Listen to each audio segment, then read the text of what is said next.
Hello guys, welcome back. Tonight I'm gonna be doing something a little different. I have another video that I want you all just to sit back and to watch with me. I'm going to be doing some videos that I'm going to be calling my Black History series, just for the fact that um, even myself as growing up, we always think that blacks or Africans came from poverty, slaves, uncivilized, inhumane, that basically Africans or blacks were nothing without Europeans, when in actually it is the reverse opposite. Like the only history that we really learn here in the West as far as blacks is that we were slaves. So I'm going to be actually sharing videos that is like public information. Anybody can Google, research, to show that Africans a lot of times were in most cases were very established, very civilized, and in a lot of cases doing better than the West and Europe, and that actually Africans actually had a lot to do with the development in Europe. So the video I'm going to be sharing tonight is going to actually show how Africans came into Europe. They brought education, science, technology, and just a bunch of other things. So I really want you all to sit back with me um, and just watch this video. It's just some knowledge that I want to share, because I just hate the narrative that I was raised up with, that seeing Africans and blacks has always been like these dusty, bummy, uncivilized people running around with bones and stuff in their noses. When we actually came from royalty, education, technology, science, and just so much more. So I just hope that you would watch this video for me, like the video, subscribe to my channel, like the video, subscribe to my channel, watch my other videos. Um, I'm going to still be doing the other type of videos that I normally do when I see something that I come across that's interesting that I want to talk about with you guys. But this is just it's like an educational thing. I just want to change that narrative and the view of how we view ourselves and our history and our culture and where we come from, what we really come from, the people that we really actually came from. And those people aren't slaves and bums and heathens and this and that. You know what I'm saying? So please watch this video with me. Please watch this video with me. Um, right now, I'm going to go ahead and share my screen. And like I said, like it, comment, and please watch this video with me, because we got to start getting our minds and reprogrammed, and we have to start opening up our eyes to seeing where we come from and the people that we genuinely and truly are. So I'm going to go ahead and share my screen now, and I hope that you watch this video with me. Thank you.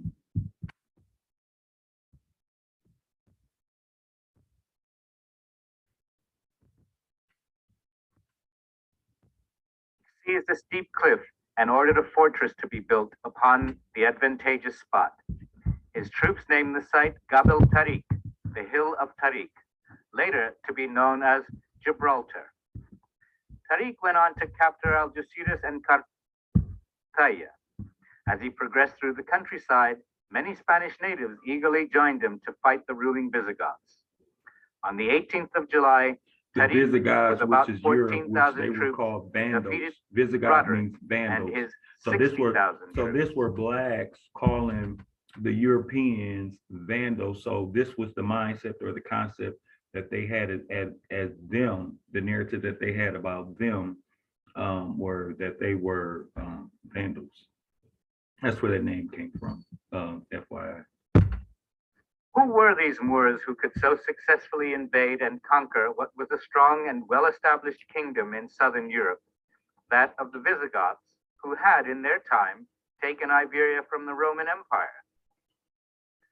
As we have seen, the forces led by Tariq were Black Africans, Moroccan Berbers, and a small number of Arabs. Those Africans had over time and through the conquest of Islam come as far as the regions of present-day Kenya and Ethiopia in East Africa and Mali and Senegal in Southwest Africa. The Moorish Empire was clearly an African one. As historian Dr. Chancellor Williams describes them, the original Moors, like the original Egyptians, were Black Africans. As amalgamation became more and more widespread, only the Berbers, Arabs, and Coloreds in the Moroccan territories were called Moors, while the darkest and black-skinned Africans were called Blackamoors. Eventually, black was dropped from Blackamoor, and as a European scholar of that time described them, the reins of their horses were as fire, their faces black as pitch, their eyes shone like burning candles, their horses were swift as leopards, and the riders fiercer than a wolf in the sheepfold at night. We are all familiar with Shakespeare's Othello the Moor.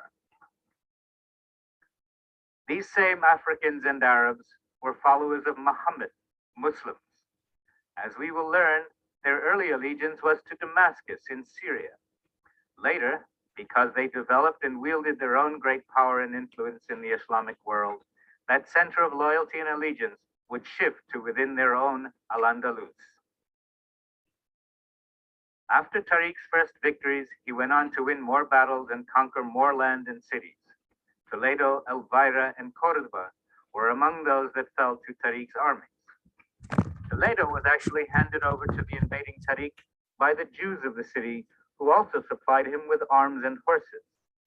According to historian Stanley Lane Poole, Cordoba was left in the keeping of the Jews because they had been staunch allies of the Muslims during the campaign. Keep on watching, y'all. We're going to start getting more. The Moors granted the Jews great considerations and never persecuted them as the Gothic priests had done.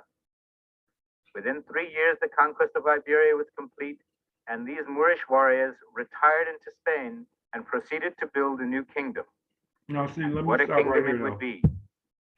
Now, see, now, if all Africans were such heathens, poverty, how you invading another country and conquering countries? Think about that. Let that resonate in your mind. You go into war and you defeat people. So you come, but we're going to continue watching on. Europe and what we call the Western world would change forever. The distinguished historian Basil Davidson declares that there were no lands at that time, the 8th century, more admired by its neighbors or more comfortable to live in than the rich African kingdom which took shape in Spain. When Tariq and his armies arrived in Iberia, Europe was in the midst of its dark ages. The Visigoths, who ruled Iberia at the time, according to Wayne Chandler, were a vigorous, rather barbaric people who, as Christians, believed in religious compensation for their vices. The key word here is barbaric. Writers of the time offer such descriptions as, they are nearer animals than men. They are by nature unthinking, and their manners crude. And this is what they're Their saying about bellies the protrude, their color is white, and their hair is long. In sharpness and delicacy of spirit and in intellectual understanding, they are nil. Ignorance, lack of reasoning power, and boorishness are common among them. Now, you see how they flip the narrative? Writers of the time offer such descriptions as, they are nearer animals than men. We're going to listen to that When one more Tariq time. and his armies arrived in Iberia, That's why you have Europe the was in the narrative midst of to it. its dark ages. The Visigoths, who ruled Iberia And that's at the what I time, wanna make according it to seem Wayne like Chandler, we were a were. vigorous, rather barbaric people who, as Christians, believed in religious compensation for their vices. The key word here is barbaric. Writers of the time offer such descriptions as, they are nearer animals than men. They are by nature unthinking, and their manners crude. Their bellies protrude, their color is white, and their hair is long. In sharpness and delicacy of spirit and in intellectual understanding, they are nil. Ignorance, lack of reasoning power, and boorishness are common among them. Elsewhere in Europe, life was similar. In his History of the Crusades, the Moorish writer Michaud describes the Prussians of the 13th century as just a few stages above savagery. In an essay, Edward Scobie writes, the palaces of the then rulers of Germany, France, and England were, when compared with those of the Moorish rulers of Spain and Portugal, scarcely better than the stables of the Moors. Now I heard that. Now the European, they said that their palaces compared to the Moors, to the African Moors palaces, that their palaces was like stables. Would be considered like a stable. With the arrival of the Moors, a time of advanced civilization and enlightenment began in Europe. Advanced civilization. They brought with them from Africa their vast knowledge in many fields. Okay, listen.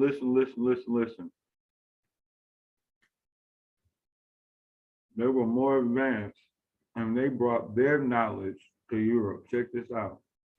Let's let you hear that again real quick. And I'm quit talking so much so you can hear.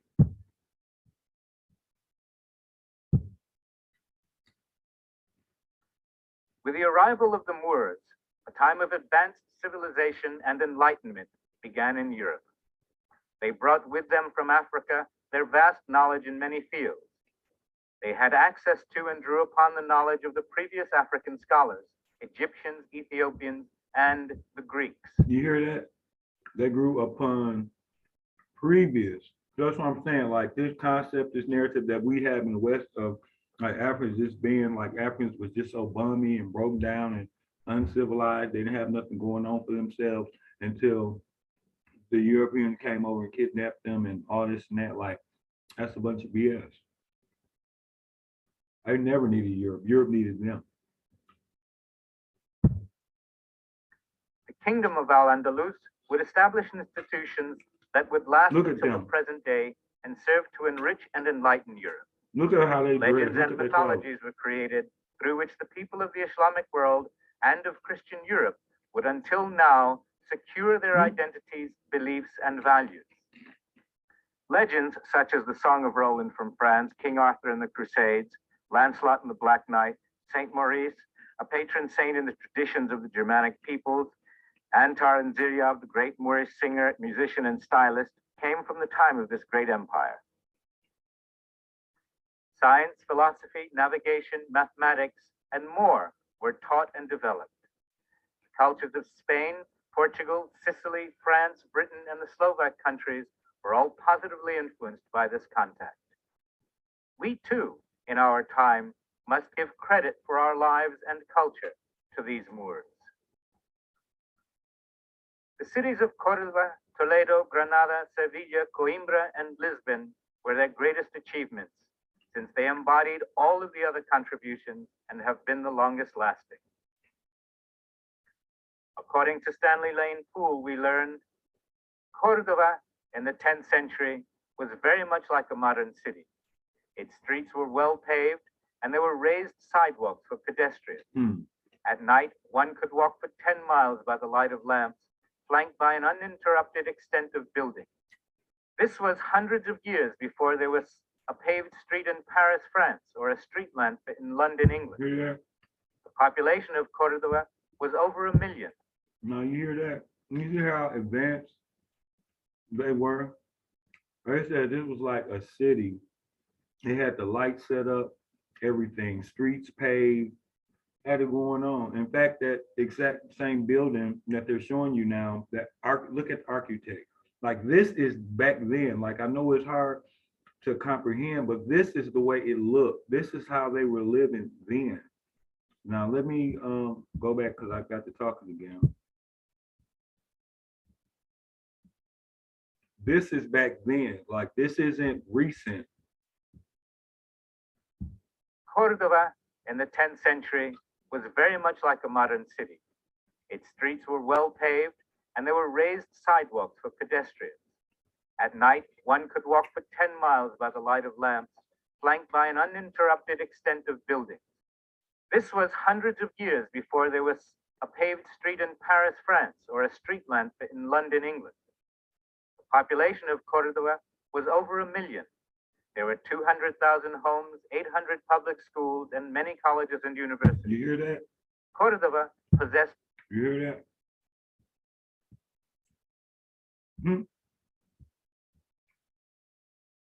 a million. There were 200,000 homes, 800 public schools, and many colleges and universities. Cordova possessed 10,000 palaces of the wealthy, besides many royal palaces, surrounded by beautiful gardens.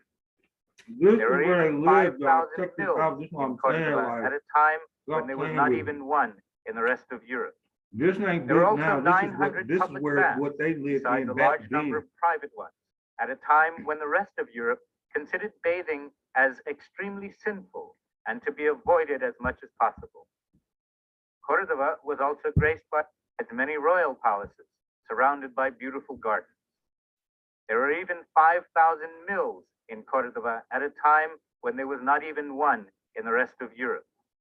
There were also 900 public baths, besides a large number of private ones, at a time when the rest of Europe considered bathing as extremely sinful and to be avoided as much as possible.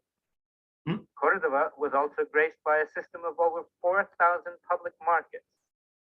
The Look great at that mosque of market. Cordova, another grand structure, had a scarlet and gold roof with 1,000 columns of porphyry and marble. It was lit by more than 200 silver chandeliers containing more than 1,000 silver lamps burning perfumed oil. Imagine a city in the 10th century with street lamps. The inhabitants of Moorish cities like Granada, Cordova, and Toledo in the 12th and 13th centuries enjoyed a style of life that would not be achieved in Paris or London until centuries later. The Great Mosque, still known by its Islamic name, the Mesquita, See, this is one is of the the type great of Islamic stuff. sites in See, this is the type of stuff that the West or narrative don't want you to know. Look, we had all this, or they had all this going on. We had it going on. They had all this going on. Like before they even knew nothing about it. Like they over there, and they didn't came from Africa, moved up in Europe, and over there shitting on them on their own land, like showing them how stuff's supposed to be done, showing them how stuff's supposed to be looked. You know what I mean? Over there in their land, living they best life. You know what I'm saying? Showing them how it's supposed to be done, living their best life. Palaces, education, schools, sidewalks, streets, colleges, living in palaces. What's up? Architecture, trade, markets, school, you know what I mean, stores. Living pretty much how we living life now, pretty much. And it's hard to believe that all this architecture, that's like living in royalty. Like, look, you can't live in nothing like that. Like, look at that. Bath houses, everything. in Cordova. It is no longer used as a mosque. According to tradition, the original mosque was built on a site which was shared with the Christian church. Stanley Lane Poole tells us that among the great architectural beauties of Cordova, the principal mosque held and still holds the first place. It was begun in 784 by the first Abderrahman, who spent 8,000 pieces of gold upon it, which he got from the spoils of the Goths. Hisham, his pious son, completed it in 793 with the proceeds from the sacking of Narbonne. Each succeeding sultan added some new beauty to the building. Also located in Cordova is the Alcazar, a great palace begun in 1328 by the Christian king Alfonso XI. This palace has significance because it was built during the time when the Moors still reigned in Spain. Its architectural style and gardens have been mostly influenced by the styles of the Moors. It is clear in this instance how much Moorish influence permeated the life of Al-Andalus even after the defeat of local Moorish monarchs. It was at the Alcazar that the last of the Moorish kings, Boabdil el Chico of Granada, lived as a captive of the Catholic monarchs, King Ferdinand and Queen Isabella. And it was here that these same monarchs received Columbus before he started on his first voyage. In Granada, we can still find some of the most striking, beautiful, and important of the palaces and fortifications left from this empire, particularly the Alhambra and the Generalife. As we look at the Alhambra, we see a complex of palaces which includes the fortress of the Alcazaba. The earliest references to fortifications on this site is 888 to 912, during the reign of Abdallah, the Emir of Al-Andalus. This reference is to a castle that protected its troops. After being abandoned, it was rebuilt and enlarged, we learn in the essay by Dario Rodriguez, by the Jew Samuel ibn Nagrallah for the purpose of protecting the Jewish quarter. In 1238, the construction of the complex as it has become was started by Muhammad I. Enlargement, strengthening of the fortifications, and refinements continued generation to generation until the reign of Muhammad V during the late Look at how they were 14th living century. though. Look at those buildings. When Ferdinand and Isabella took over the Alhambra in 1492, they declared it a royal residence as testimony to their conquest of the Moors. This initiated the maintenance and preservation of the Moorish palace, the only one that remains nearly intact and well preserved until today. Using advanced drainage and irrigation systems, reservoirs, and aqueducts, the Moors kept the surrounding countryside fertile and productive and established efficient marketing, transportation, and trading networks. According to Jan Carew, the Moors also brought the countryside into their cities with fantastic gardens, parks, lush inner courtyards, and a constant supply of pure water. The gardens in Moorish cities, both public and private ones, were known as paradises, a fitting term with which to describe those exquisite botanical marvels. The water wheel was another significant contribution of the Moors to the life of Al-Andalus. The remains of one of their wheels can be seen today at the Guadalquivir River in Córdoba. This enhancement, with its extensive irrigation systems, not only allowed for the cultivation of existing crops, but as well the introduction of new crops, such as cotton, rice, sugarcane, dates, ginger, lemons, and strawberries. It also made possible the driving of machines and the development of gardens and landscapes of unsurpassed beauty. See, those are fruits you just named. Water they didn't even have was put to in the use West. to benefit the people at large. I mean, so they set up systems to where they could grow Through it. the images we see in the Generalife with its fountains and cascades, we can confirm the level of sophisticated technological development I that ain't the gonna lie, Moors I'd rather introduced live and in that refined in now. Al-Andalus. A most obvious and important one being the introduction of baths and the habit of bathing. I'd rather live During the in that arrival of the now. Look Moors, at that. the people of Europe were discouraged from bathing by both religious and so-called medical powers. It was preached and believed that by exposing one's humors, pseudo-medical spiritual elements of the body, one became vulnerable to bad spirits that brought sickness and disease. Water played a very important part in the religious ritual of the Moors.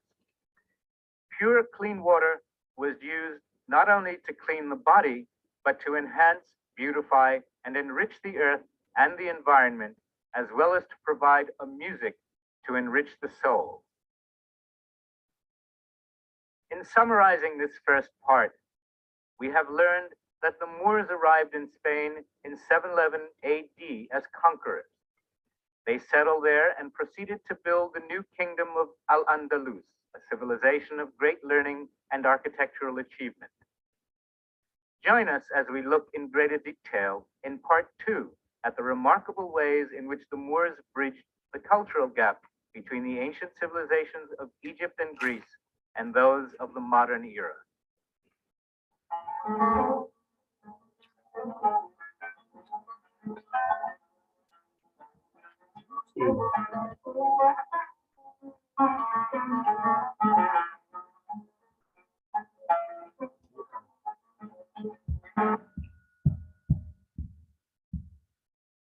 Okay, y'all. So I hope that y'all watch that with me. But just you see that the Africans came to Europe. Europe was in what they call the Dark Ages. They described them as close to animals, talking about they have white skin and long hair.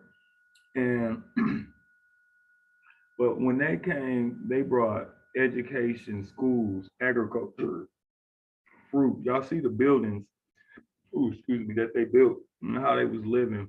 They were way more advanced than the West was. So it's just so crazy to me that we have this flip-flop narrative of like the Africans being so behind the times, low with technology, low with education, all this and that, when it's the completely the exact opposite.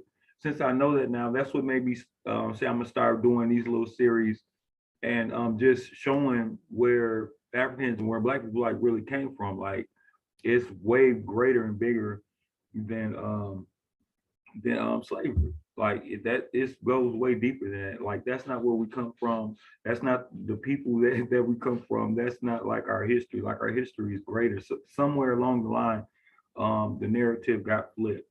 But if you watch that, you see how they was living. Like look at those palaces and the homes. These people and did stuff that got agriculture to where they got waters and ponds inside the house. Um, had street lights, roofs made tinted with gold, and this was all before in the West or anything didn't even know centuries before that they even had street lamps or streets or anything like that. They considered the palaces of the West as to be considered compared to one of their stables. So that's what I'm saying. Like, so how did it get flipped? Is the narrative that Africans are so poor and so poverty and were such heathens when it was actually the direct opposite. So it's just crazy to me. So that's why I wanted to share this video. So this is going to be my first video in my series, and I'm going to be showing some other videos because we really need to see and start understanding the people that we come from. We can come from great people, smart people, intelligent people, the most advanced people. Even though nowadays we don't act like it, I think it has something to do with our mentality being reprogrammed, which is a trick. But yeah, all that depict the Africans run around with bones and their own stuff like that. Yes, that is part of the culture. There are tribes that don't get me wrong, there are tribes and different groups that do that. You know what I'm saying? But when it comes to history, the greatest, even the greatest people, the greatest civilization, the greatest building, architecture, education, schools, all that, along with the tribes running around with the bones in their nose, we still had the Africans that was like the best, the top, the most advanced in everything. You know what I'm saying? Yes, we had the tribes in that too, but that's the only part everybody want to show and the narrative that they want to live off of and give. We had the tribe, but we also were the best when it came to the advancement, education, technology, agriculture, agriculture. They had market. They was already doing trade. Like they already had like a stock market. Like they was doing trade and all type of stuff. You know what I'm saying? So like I said, I'm gonna continue when I see these different videos, and there's some more that I already want to share that I'm going to share. But anyway, like sometimes we need some educational stuff. You know, I do like doing my other videos that well, I don't want to say necessarily sensational, but they're more up to date. And this is more of an educational and a more of a learning type video. So I hope you enjoyed it. I hope you'll watch my video part two. That's going to be on someone else, or maybe the second part of this, because I didn't know this was going to be a second part of it. But anyway, the Moors. If you want to do your own research or whatever, it's the Moors. Look them up. And once again, like my video, subscribe to my channel, like my video, subscribe to my channel. And thank you for watching. And that's going to be all for now.